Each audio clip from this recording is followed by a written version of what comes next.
My name is Quill Taylor, and I have taken it upon myself to record my findings pertaining to the life of a young boy named Anthony Todd.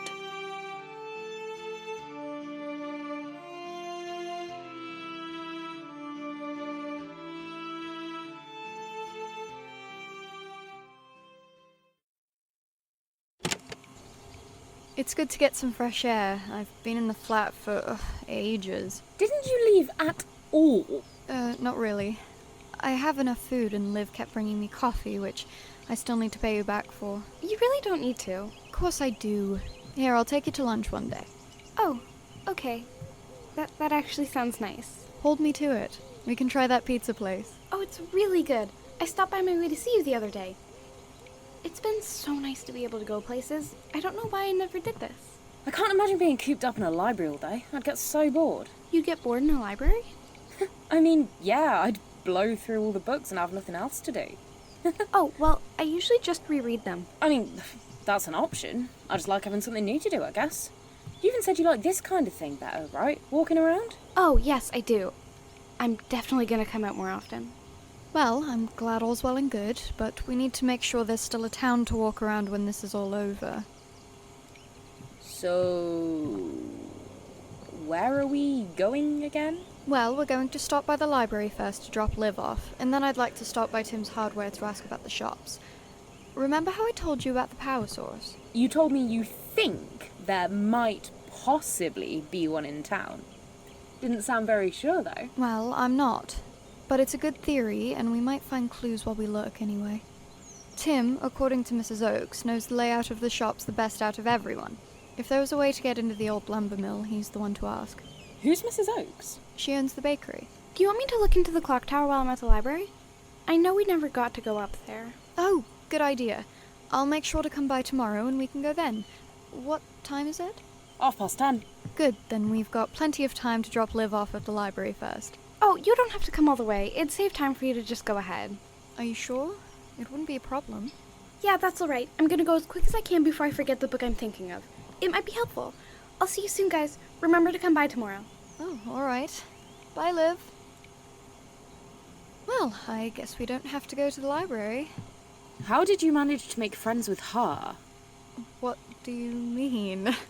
I met her on my first day and we just kept talking. I mean, she's different than your usual crowd. Is she? You usually go for the snarky, argumentative types. You're not exempt from that statement. Of course I am. I'm a ray of sunshine, I'll have you know. A snarky, argumentative ray of sunshine. Anyway, Liv is genuinely the nicest, most enthused person I have ever met. She is quite lovely, isn't she? That's an understatement. I like her. I'm glad you found a good friend. Me too. But I'm also glad to have my old one back. I'm hesitant to introduce you to the other two.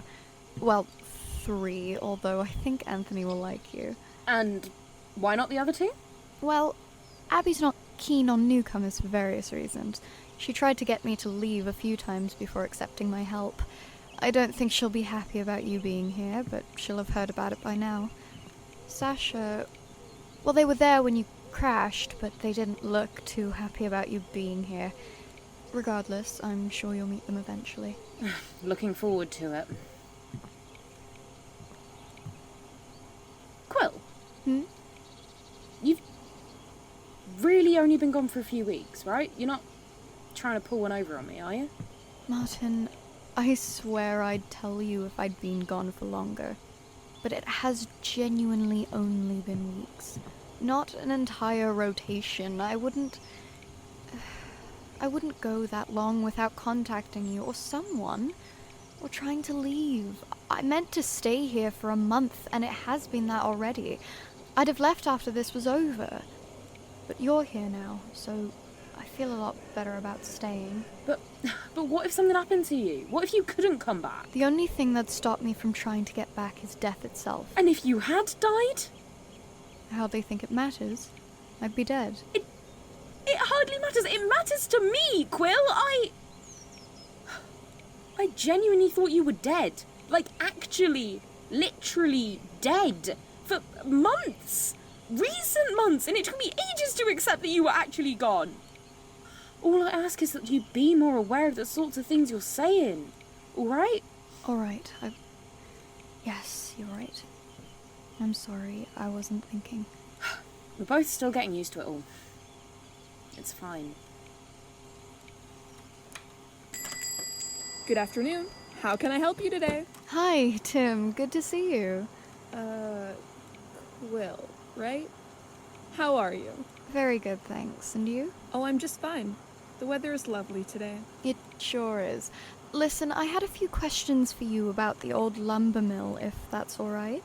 Lumber mill. Yes. How can I help you? I hate talking to these people sometimes. Why does he sound like that? It's just the town. I'm on a bit of a time crunch, I'm afraid. A couple of Charlie's heating lamps broke, and I'm going to have a look at them. Really? Yeah. I like to help in any way I can, and well, you know me. I'm your local hardware guy. You've never said that before. Of course I have. You just don't come in very often. Right.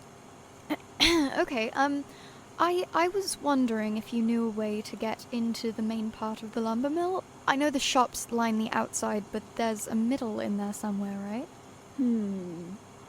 I'm not sure if there's a way to get in there. I've been in nearly every shop, and I don't think there's been any doors in them that lead to the middle area.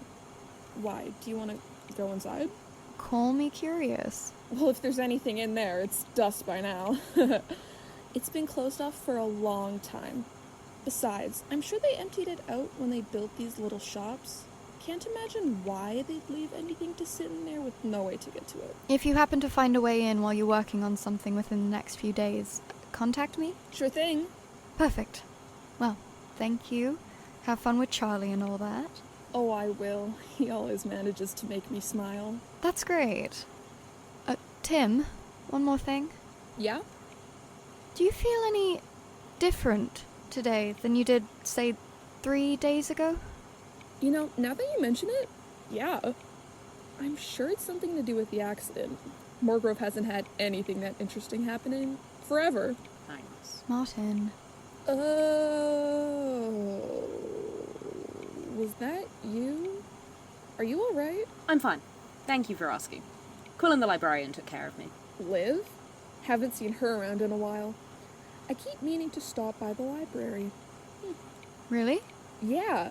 Actually, when I tried to go a couple days ago, it was closed. Do you know when it's open?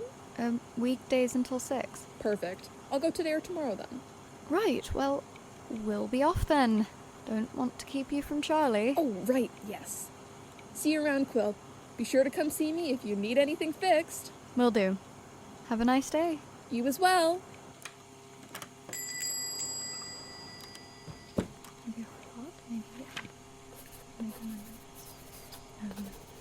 You alright? Yes, fine. What's wrong? It's Tim. He seemed fine to me. Exactly, that's the thing. He didn't make small talk the whole time. He only hesitated briefly when I mentioned the lumber mill, and he said something different than last time. Oh, you said the townspeople were in like a pattern, right? Were. Something's changed. Oh, Charlie? Oh, well, hello, Quill. How is Martin holding up? Oh, he's... I'm alright. How are you? No, Oh, you must be the real Martin then. Real Martin? He means not a cactus. Which is to say I got a cactus. You named a cactus after me. Sure did. Said it reminded them of you. Anyway, what can I do for you, Quill? Oh, I never see you outside. Is everything okay? Then that says far too much about me, Mix Taylor. But you're right. I'm getting some fresh air while I wait for Tim to arrive. You know, one of my heating lamps broke. Yes. Actually, we were just at Tim's. He mentioned he was coming over here to help. Oh. He talks about me. I mean, yes? Yeah, he does. You do seem like you really get along. Oh. Well, I suppose we do. Tim really is the sweetest. I really shouldn't keep him for as long as I do. But he hasn't come in a while. You should talk to him, especially since you haven't recently. Well, yes, I think you're right. Perhaps I will. Charlie, hello. Oh, good afternoon, Tim. Quill and companion. Didn't I just see you? Yes? Well, good to see you again. Charlie, you're looking well. I haven't seen you outside in a minute. So I've been told. I must look as pale as a ghost. You look fine. Dashing, even. Mind if I step in to have a look at that lamp? Sure. Cool. I'll talk to you soon, Quill. It was nice to meet you, Martin. You as well. What? They're adorable. They're different. Of course they are. Opposites attract and all that. No, I mean, they've never talked. At least not since I've been here. It's not part of their routine. Who cares? They're talking now. It just doesn't make sense. You coming to town shouldn't have been enough to change it. I know there's something connected to the old lumber mill. There has to be. And the clock tower. I'll be curious to see what that visit entails. Quill? Now that I think about it, Abby's been here the longest, it seems. Maybe I'll ask her. Quill? Hmm? Do you have anything in mind for lunch? Lunch? Yes. It's lunchtime. You know, that meal in the middle of the day that you're meant to eat? Oh, of course.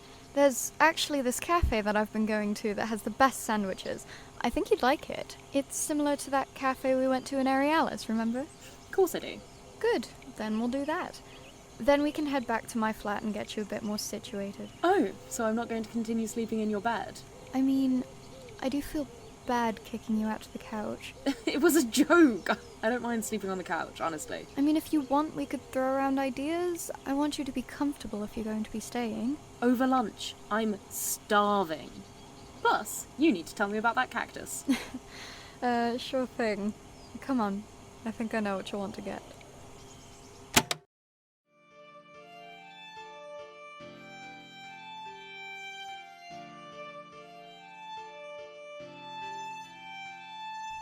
The Domestic Life of Anthony Todd is a podcast by J.R. Steele and licensed under a Creative Commons Attribution Non-Commercial Share-alike 4.0 International License. The writing, theme music, and sound editing were done by J.R. Steele, and the script was edited by Toepler. Follow The Domestic Life of Anthony Todd on Twitter at DomesticLifePod, and find The Domestic Life on Instagram at DomesticLifePodcast. Visit the website, penofsteel.wixsite.com/domesticlife to listen, view transcripts, and meet our cast, or join our Discord using the link in the description. Thanks for joining us.